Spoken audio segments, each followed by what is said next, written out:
Hopefully, the Science Magazine and Guardian videos provided a little bit of context about how levels are measured, and the links in the second video to climate change. We're going to get into these in more detail now, but I think it's useful to have context from other sources. So, today we're looking at population pressures and conflict. Um, this represents section 2 of the class, looking at specific types of causal factors related to conflict. Today we're looking at population. In week 6, we're going to look at what happens when populations get on the move. After the teaching break, we're going to look at water, food, natural resources, and natural disasters. So, good times.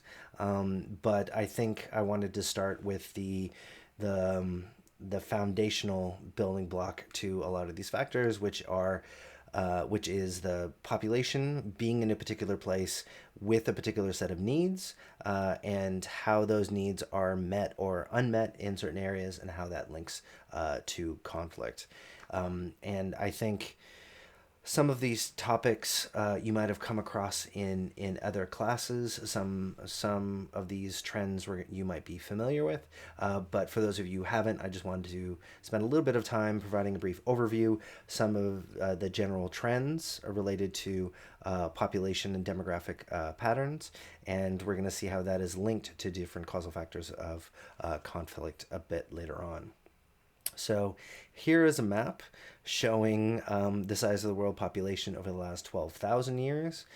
You can look at a graph just within the last 200 years, and you will see that kind of dramatic takeoff in the number of people in the world in either graph. But it is quite remarkable that it used to take about 25 years to get each additional person. Now it took just a little bit over 12 years to move from 6 billion to 7 billion. So the world's population has really taken off. And I think the Rosling video and another Rosling video I'll link to in the class notes and in the video description is that what looks like an exponential curve has in recent years now approximated more a linear curve. And one of Rosling's points is that this linear curve represents a relative leveling off, and he argues that we won't reach much past 11 billion people because of factors having to do with human health, the number of children people have, and the decisions about reproductive health that are now available to people that didn't exist a couple of hundred years ago. So the overall trend is upwards, that there's more people now than there has been at any time in the past. Where these people are is not evenly distributed across a global map. Starting with a case study we've covered in this class with Burundi, you see a quite high densely country with relatively high population density. All the colors there represent at least 25 people to almost 1,000 people per square kilometer. Next door in Rwanda, it's even more widespread with that population density. We're going to be coming back to this in a bit later to look at how population density may or may not have dramatic effects with Rwandan political violence. Bangladesh, one of the more population densely countries in the world. So the takeaway is that there are some smaller countries that have relatively high population densities. Then you have other areas that are quite low, Saudi Arabia, China, parts of Russia, Mongolia are quite sparsely populated by comparison. But Asia has the largest absolute number of people out of any geographical region around the world, though you do see clustering in eastern parts of China and northern India. By comparison, Australia is incredibly sparsely populated, except for, of course, our capital cities and population centers along the coast. Just to kind of drive it home, I don't think there's any places there outside of Melbourne, Sydney, and Brisbane that has more than the 250 people per square kilometer. The Australian Capital Territory is quite dense, even compared to the other states and territories around Australia, with a population density of around 151 people per square kilometer. Keep that in the back of your mind when we look at a couple of cases, Rwanda and Gaza Strip later on today. It is higher than Northern Territories, 0.16 people, but again, ACT is relatively small and dense. The video from Science Magazine talked a bit about population pyramids. It's a way to visualize data in ways that have meaning that we're going to touch on later on. The maps, you see just absolute values of where people live, but not what these people look like, how old they are, or how young they are. Uganda, neighboring country to Rwanda, has a huge number of people under the ages of 10, and you see this really like pagoda effect in which you have the base of the pyramid as quite fat, a lot of young people, and not a lot of people at older parts of the spectrum. This is a pretty common looking graph for a lot of developing or least developed countries. Burundi has one that's pretty similar. Venezuela, that we looked at last week, you have a roughly a flatter distribution of people between 0 and 40 or so. So you have more of an even distribution of people than in the other two countries. You see the graph looks less like a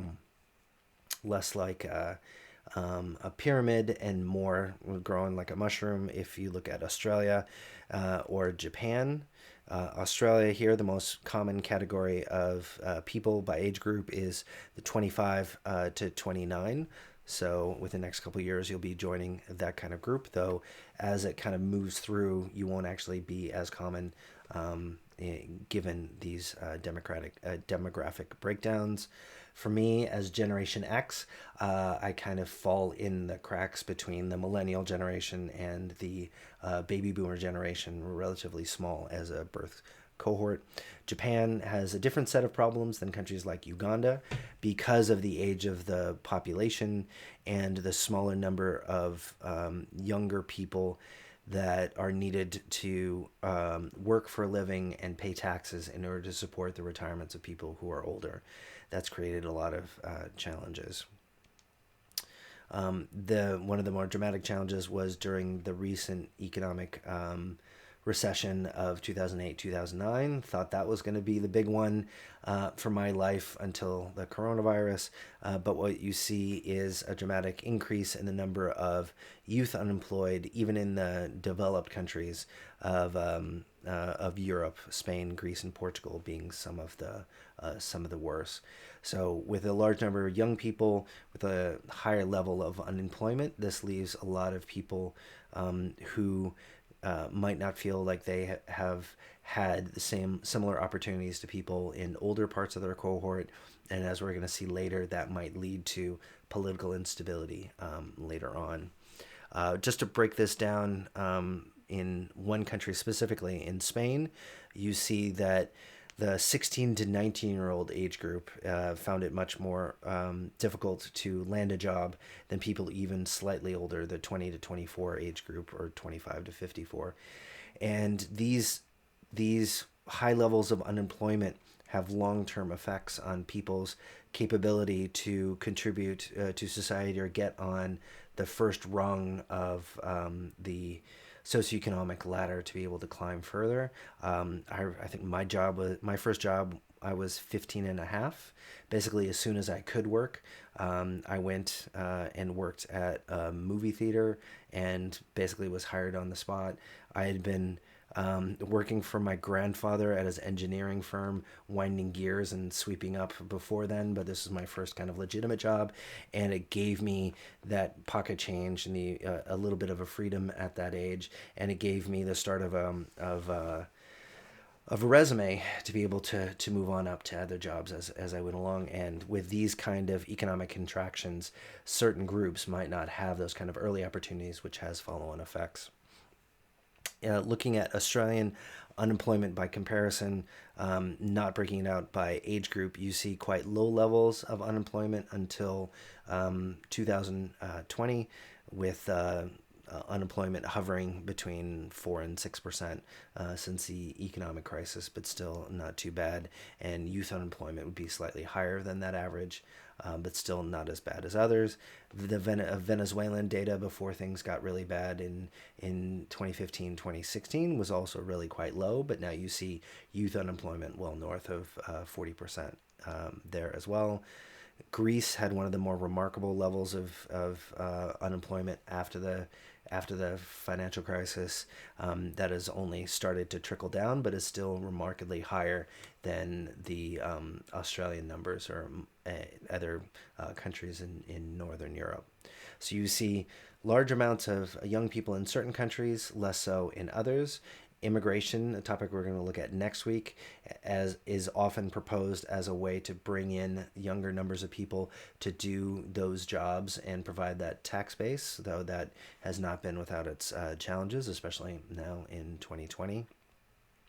But overall, the number of people has increased quite dramatically, and people have long worried about whether the environment has the capability to take care of all the people that are being born and living.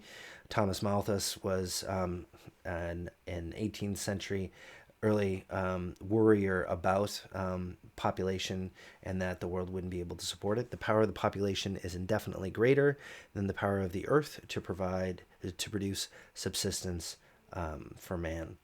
And so this has been an ongoing question as to whether the earth can be able to sustain and provide food for everyone that lives on earth, given the unprecedented number of people who are actually doing so.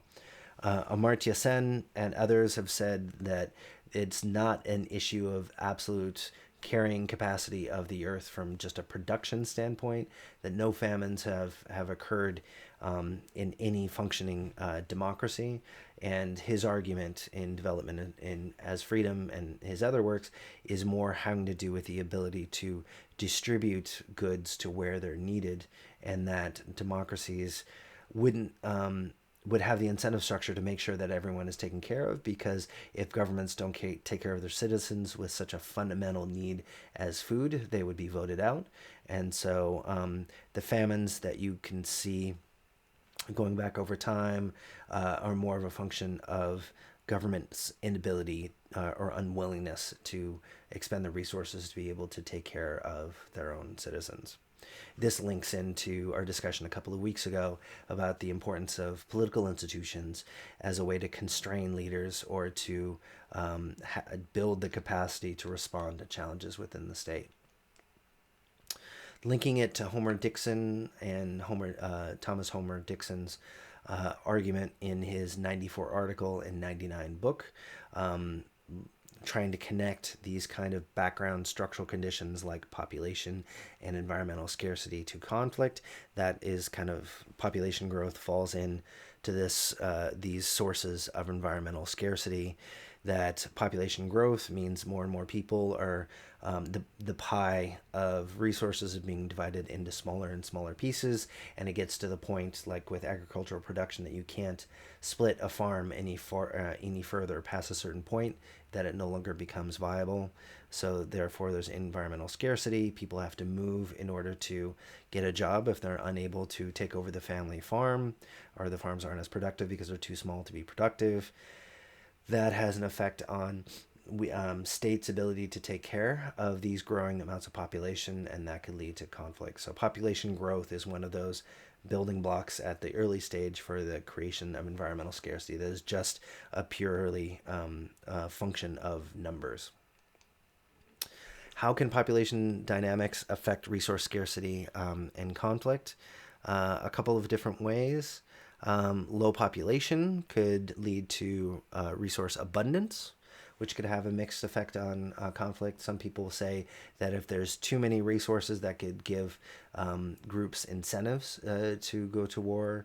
And high resource abundance could also lead to an unequal distribution of the pie that could lead people feeling relatively worse off which could also lead to grievances or economic motivations for conflict.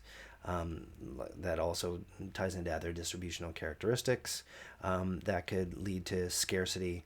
You see a number of different cases within recent history in which you have relatively well off central populations and the periphery is less well off, and that could lead to the periphery feeling like they're not getting their fair share, which could lead to secessionist conflicts.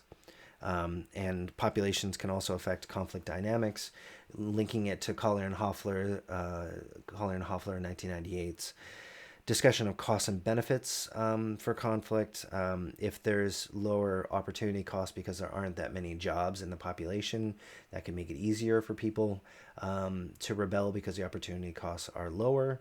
And it can be easier if you're a rebel entrepreneur to be able to recruit people, and that could make the conflict longer. It can make it more likely to occur, but then it can also extend the lifespan of the conflict because of the number of people who might represent potential recruits.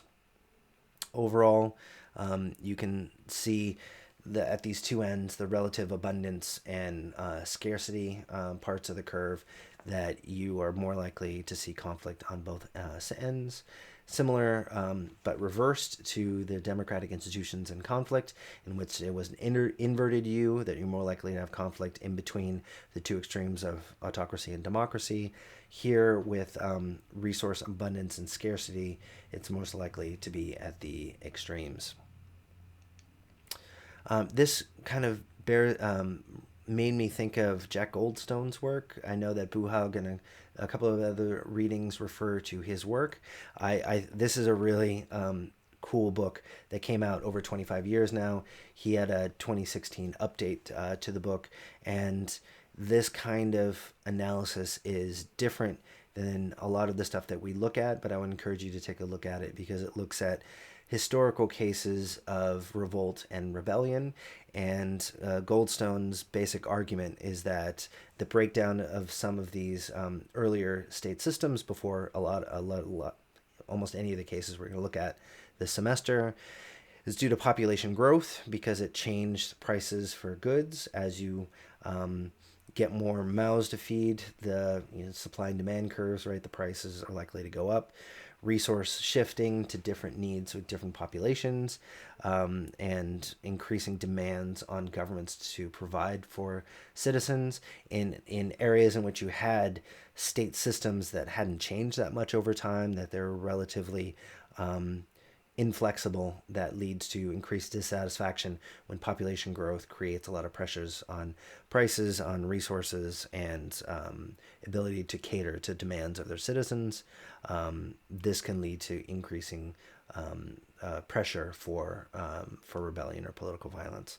A couple of quick graphs from the book that I think kind of get you the gist of it. It's a long book. It's over like 500 pages or so. But looking at prices of basic staples and population growth in England, France, and China, three of the cases that Jack Goldstone looks at, you see quite a close tracking of wheat prices to population. And so when you have population growth, like you see in the latter half of the 18th century, you see quite dramatic rises as well. The French wheat prices, less close of a relationship, but still quite remarkably tracking. Similar with rice prices in China as well. So there have been some works on food prices and food subsidies and conflict that we haven't got to in this class. We're going to talk more about it in the Food Week. But there's really interesting research looking at how much bread costs or rice costs, or government's removal of subsidies for the price of bread or fuel in often non-democracies, and how that leads to people to hit the streets and be dissatisfied because it's just become much harder for them, for people to be able to buy the staples that they need. Jack Goldstone's graph of the relationships between population and the outcome here, psi, which is political instability. Population can lead to elite mobility or competition. It has an effect on prices, which could lead to state distress, and can directly affect mass mobilization.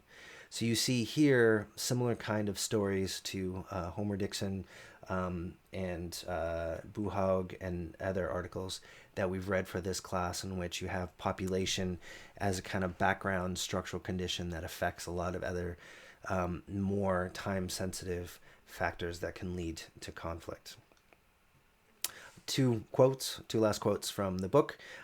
He found some really great and applicable quotes. I thought it would be worth kind of briefly mentioning them here.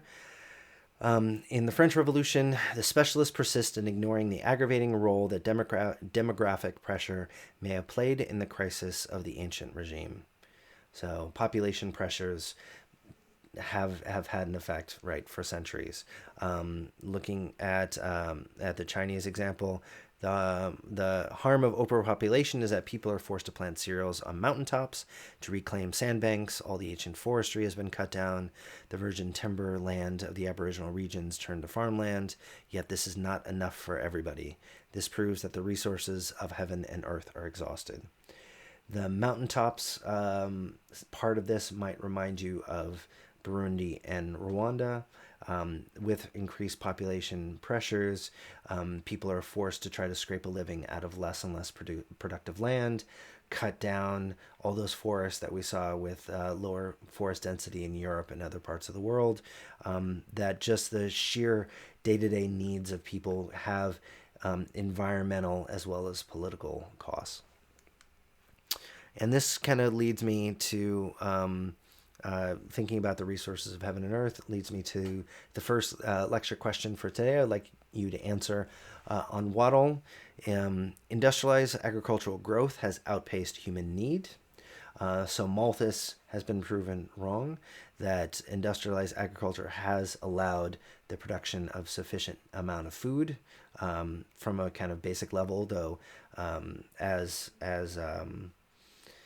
Amartya Sen says, that it might be distributional issues, and depending on political institutions, the resources of heaven and earth have yet not been exhausted. So given these population pressures, but the ability to provide for people, how does this suggest that the modern world is just different than Goldstone's historical case studies, that that population pressures are systematically reduced as a link to instability because of the innovations of the industrialized revolution and industrialized agriculture be able to take care of people? So should we still worry about these kind of population pressures that we've started talking about? So take a break, look at those, and then we're going to start trying to apply the population pressure and environmental degradation arguments to the Rwandan case, and specifically link it to the Percival and Homer Dixon 1994 article. And before I do so, I would encourage you to take a look at this BBC video that provides a brief overview of the Rwandan genocide that will enable us to all be on the same page with at least the basics of the Rwandan genocide, though they talk about it in the paper as well. And that will enable us to talk a bit deeper in the next section, talking about potential links between the political violence and environmental conditions.